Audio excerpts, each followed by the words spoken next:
देशद्रोही लावणाऱ्या मोदी सरकारचा, कामगारांना देशद्रोही लावणाऱ्या मोदी सरकारचा, मोदी सरकार जनसुरक्षा कायदा रद्द झालाच पाहिजे,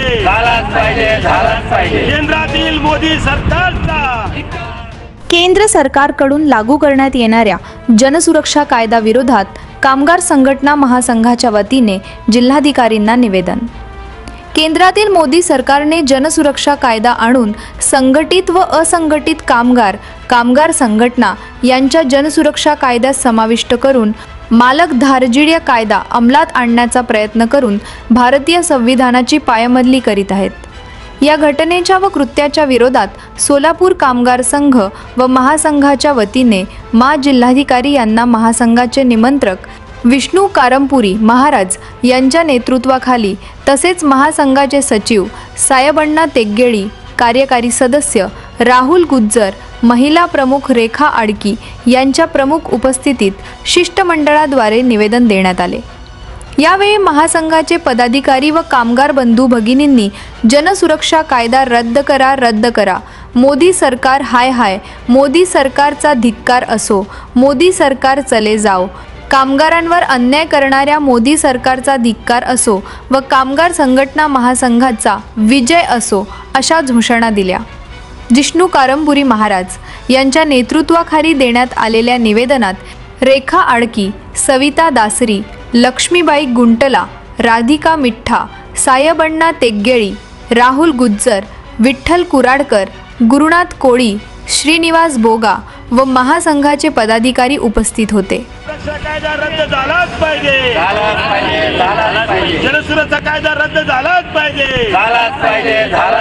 केंद्रातील मोदी सरकारचा, केंद्रातील मोदी सरकारचा, कामगारावर अन्याय करणाऱ्या सरकारचा, कामगारांचा हक्क हिरावून घेणाऱ्या सरकारचा जनसुरक्षा कायदा रद्द झालाच पाहिजे, जनसुरक्षा कायदा रद्द झालाच पाहिजे, कामगार एकजुटीचा जय महाराष्ट्र। आज सोलापूर जिल्हा कामगार संघटना महासंघाच्या वतीने माननीय जिल्हाधिकाऱ्यांना निवेदन देण्यात आलेले आहे। या महासंघामध्ये नव महाराष्ट्र कामगार संघटना, शिवसेना शिंदे गट, महाराष्ट्र कामगार सेना, त्याचबरोबर राष्ट्रवादी कामगार सेल, शरद पवार गट आणि भिडी कामगार, यंत्रमाग कामगार, असंघटित कामगार सर्वांनी मिळून आम्ही हे निवेदन देत आहोत। या निवेदनाचा विषय आहे की केंद्रातील मोदी सरकार हुकुमशाही पद्धतीने जनसुरक्षा कायदा आणण्याचा प्रयत्न करत आहेत। यामध्ये स्पष्ट सांगितलेलं आहे की जनसुरक्षा कायदा 2024 म्हणजे संघटनाला बंदी, संघटन करणाऱ्याला बंदी, कोणाचा हक्क आणि न्याय मागण्याला बंदी, आणि त्यांना वाटलं सरकारला तर चुकीचं आहे तर त्या संघटनेवर बंदी घालून त्यांच्यावर कारवाई करणं। मग बाबासाहेबांचा घटनेचं काय झाला?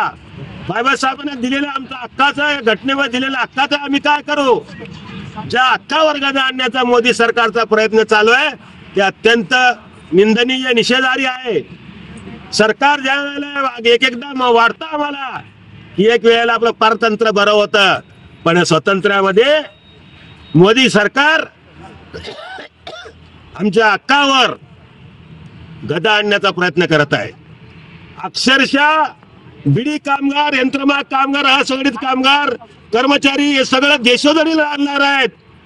ज्या वेळेला हक्क मागण्याचा अधिकार नाही, मालक धार्जिण्य मोदी सरकार आहे। त्या मोदी सरकार परत खोट्या हिंदुत्वाच्या नावाने सरकार आणून गरिबांना या ठिकाणी अन्याय करण्याचा प्रयत्न करतात। याचा निषेध करून आम्ही माननीय जिल्हाधिकारी निवेदन दिलेलं आहे।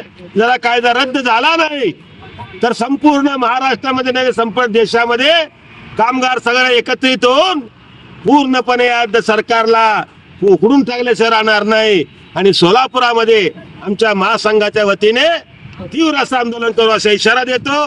जय हिंद, जय महाराष्ट्र। राष्ट्रवादी कामगार संघटनाचे अध्यक्ष विष्णू कारंपुरी साहेब, महासंघाचा अध्यक्ष, आम्ही कामगार कायद्यामुळं आम्ही आमचा हक्क इष्टून घेता म्हणून आम्ही कामगार संघटना एकत्र झालेलं आहे। आणि हे घेऊन आम्ही सरकारला निवेदन दिलेलं की आमचं जे कामगार लोकांचा हक्क वगैरे संघटना आहे, एकत्र आहे, ते कायदा चुकीचा असल्यामुळं आमच्यावर हे परिस्थिती आमच्यामुळं आम्ही सगळा कामगार एकजुटीनं आम्ही निवेदन देत आहे कलेक्टर साहेबाला आणि महाराष्ट्रभर कामगार मिनिस्टर सुद्धा भेटून आम्ही आणि हे कामगार मिनिस्टर म्हणा किंवा मुख्यमंत्री म्हणा आपला उपमुख्यमंत्री एकनाथराव शिंदे साहेबांकडे जाऊन आम्ही मांडणार आहे हे विषय कामगार एकजुटीनं आणि जय महाराष्ट्र.